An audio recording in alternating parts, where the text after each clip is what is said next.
To use another football analogy, it's time for the game to take a knee. That was said by Paul Frenzen from the Edmonton Journal on the 20th of April 2020.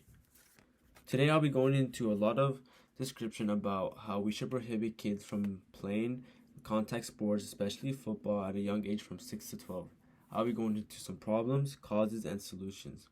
For problems, I have two: health issues and long-term effects mentally and physically. For causes, we have parents signing up for their kids to play the sport and the sport not restricting certain contacts with the young kids in the sport. And finally, solutions: what the government can do, what parents can do, and what can I do as a person. To start it off from the Daily Mirror on the 11th of April 2016, football can cause micro damage that builds up over a lifetime, and children's nervous systems were not as well protected as they were still developing. So that goes into one of my problems, the long-term effects, mentally and physically. As we see here from the Daily Mirror saying that this micro damage builds up over time, we see that the long-term effects don't go away; they only build up. As a kid, if we're going through contact sports and we get hit severely, our body's not able to protect each other. At a certain point, where it's just gonna keep getting worse and worse. And to go into my first problem with health issues, Stephen Falk from Asbury Park Press on the 7th of April 2018 says, study shows that exposure to tackle football before the age of 12 is associated with a greater risk of neurological impairment. So like I said, with health issues, we're getting these type of health issues mentally, physically, everywhere, especially in the head. We're getting contact to contact in our skull. That's also not okay. And I'll go into deeper causes and solutions after this. To start it off, from Barry Sanders from the Detroit Free Press on the 24th of January 2016 says, one question that comes up more than any other parent nowadays: should I let my child play football?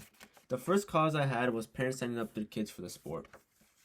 Now, yes, a lot of parents are very competitive. They like to see their kids on the field playing the sport maybe they played, or the sport that they have a lot of desire and a lot of love for.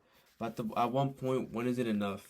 One of the causes was parents signing up their kids for the sport. They're still signing up their kids knowing the dangers of what can happen to the kid, like the problems I talked about before. These damages to your head, these blows to your head. Mentally, if you're getting hurt at a young age, when you grow older, you're going to be scared to do certain things. Let's say you break your leg, you're going to be scared to use your leg a lot in the future if you play the same sport. So these type of things affect you long-term mentally and physically. Now, these parents are continuing signing up their kids and giving these type of organizations and football companies the money to fund these type of sports. So I think that is one of the main causes that parents need to be more aware of.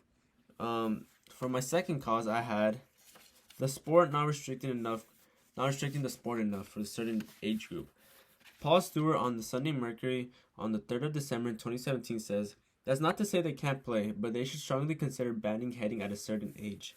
Now, this is self-explanatory. In my second cause, I have sports. The sport's not restricting the sport enough, the contact in the sport. And it's Paul Stewart saying here that they should consider banning heading. And that's obviously very important to look at, because obviously these sports are continually letting these kids go head to head at a young age. And this is one of the main causes why these problems are happening, these mental issues, physically, as I keep talking about.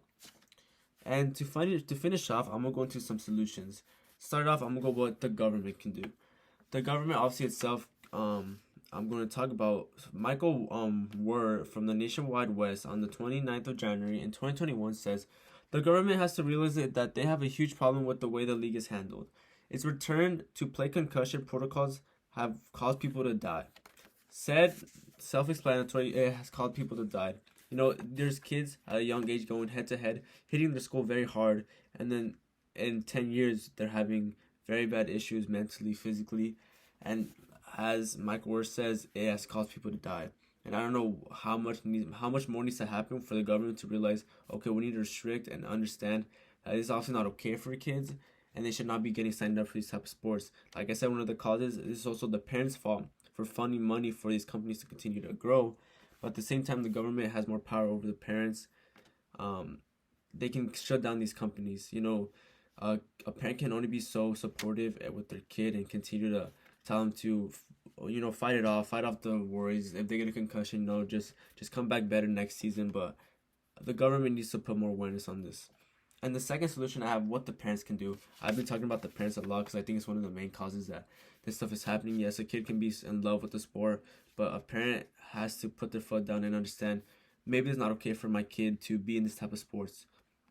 Solution 2, what the parents can do. Christy Valentina from the USA Today on the 30th of July in 2016 says parents should look for non-contact sports, especially for children at a younger age.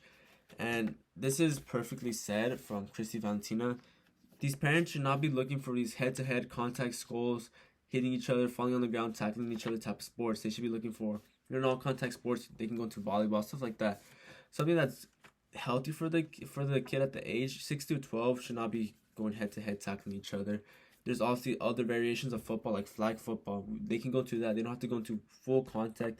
Yes, maybe these kids have been watching football since they were a little kid and just want to play the sport, get dirty, and go crazy. But at the same time, there has to be restrictions. And that's why I think I've been talking about the parents a lot. And finally, for the last solution, what can I do? So I myself am a coach, but I coach for soccer, right? But as I read these articles, as I talk about the speech, I understand that I can myself also tell these parents and tell these kids, even if soccer is not as sport contacted as football, you can still get hurt. There's kids who are falling down, bumping into each other. If I'm coaching kids and they're playing a scrimmage, 5v5, and they're all running for the ball, and one hits each other, one falls, one gets scraped, I have to let these parents know that at the same time these kids are entering a sport where they can get hurt. They can get hit into a certain point, and they could get hurt in a bad way. Obviously, it's not as severe as football, but at the same time, I myself can understand that these parents need to understand, their kids are not safe in any type of sport, but they can be safer in certain sports. Now, overall today, I went through a lot of problems, causes, and solutions, talking about why prohibiting football for kids is necessary. And we're talking about a certain age group around 6 to 12. I talked about health issues, long-term effects, and the causes between parents and the sport. And to conclude it, I finished off with solutions of what the government can do, parents can do, and what can I do. Thank you for listening.